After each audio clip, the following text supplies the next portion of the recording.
Really, Skip? You ought to be ashamed of yourself. I didn't say a word. You ought to be ashamed of yourself. And whomever released this and whomever gave them the green light to release this ought to be ashamed of themselves. Because? Because you know what's happening tonight. You can do all the releasing you want to, but all they're going to do is show old footage. We're still shooting our movie. You can go see a movie that's already been shot, edited, or you can watch live a movie. You're talking about Space Jam 2? No, don't do that, Skip. Don't do that, Skip.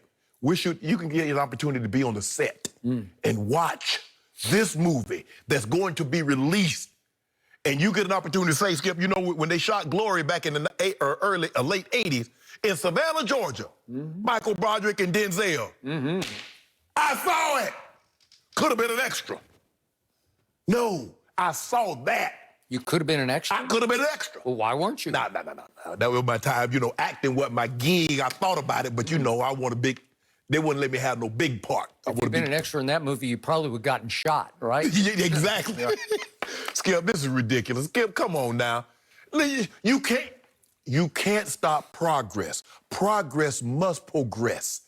And is it that convenient, Skip, on the night that LeBron could potentially clinch his 4th ring, could be possibly a 4-time Finals MVP, that this is a movie that was released 20 years ago is getting re-released?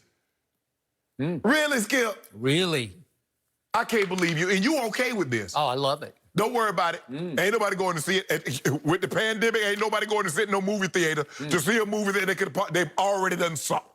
Well, speaking of the pandemic, they really already saw this movie because it was called The Last Dance documentary, and it aired right on time when we had no sports, and every Sunday night we all waited for the next installment of The Last Dance. I was busy. Which became the last dance for your GOAT argument for your man, LeBron James. No. I believe that as Michael Jordan nears 60 years of age, recently he's had a couple of awakenings. I need to accomplish 2 things with a documentary and Jordan to the max, MJ to the max. Number 1, he needed to sort of make up for all of the racial and social justice that he avoided being a driving force for all those many years as a player and even all those many years post-career. Correct. When he just hung out on the golf course for the most part and occasionally looked over his basketball team. Not very well, I must add. And so it stained his reputation because as a GM, I've said it from the start, you can make a case he's been the worst GM in the history of this league. As a player personnel developer in Charlotte, he has not been very good. No. We get that. So he needed to accomplish that, and he needed also to obviously try to silence the billions of new blind witnesses out there who are trying to make the laughable case that your man LeBron James is actually better than Michael Jordan was. And I think he got a stomach full of that, a belly full of it, to the point he said, that's enough. Yeah. I need to remind everyone just what I did, exactly what I did. So he even signed off on some unknown, sort of unedited footage from practices back in 1998 that displayed the cold-blooded assassin that was Michael Jeffrey Jordan, the baddest man on the planet then, and I think that ever was. Yeah, but we got a new bad man now. Oh, really? Yeah. Oh, I don't think he's It's his the time. baddest man. It's his time. Well, as Mike Malone said, who was an assistant for LeBron for 5 years in Cleveland, he said LeBron didn't have the killer mentality that Jordan did. Can you ask, why didn't they ask him that after Game 5?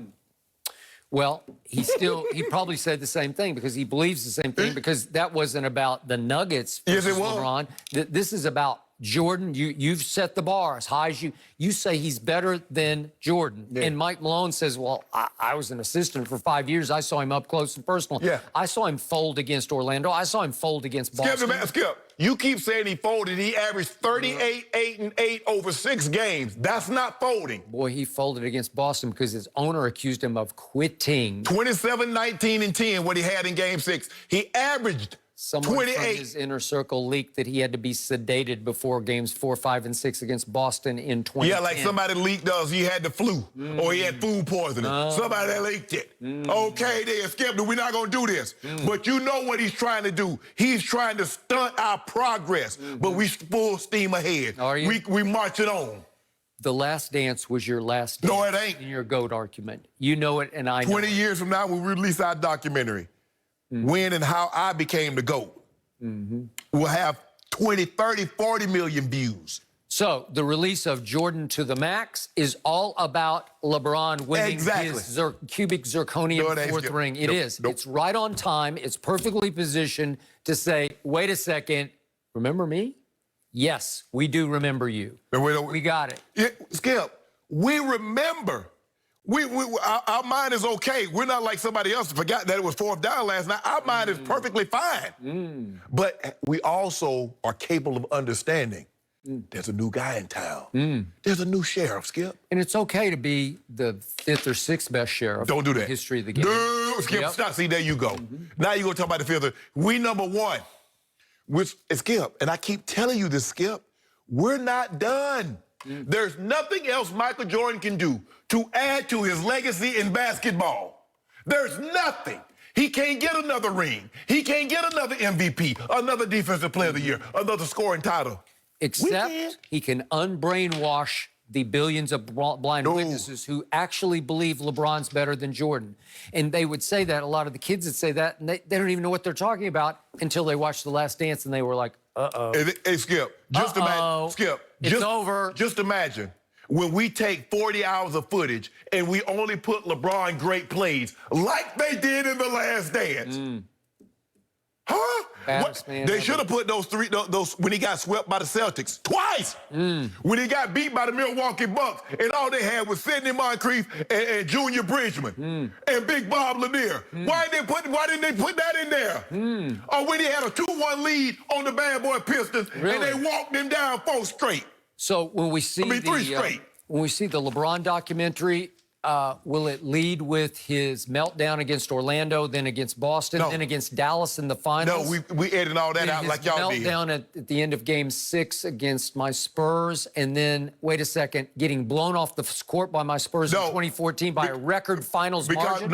Will that be all in the documentary? Yeah, because I was waiting to see when Nick Anderson stole the ball from Jordan and dunked it and sent him home, sent him packing. Was that in there? Do you remember that, Skip? When he came back from playing baseball, because he got forced out for 2 years? I don't know where he came from. I don't know where. Maybe he came from Mars. Maybe he was in Cancun. All I know, he was on the court, and they beat the brakes off him. So how can you make a case that a guy 3 and 6 in the finals is better than a guy who owned the finals at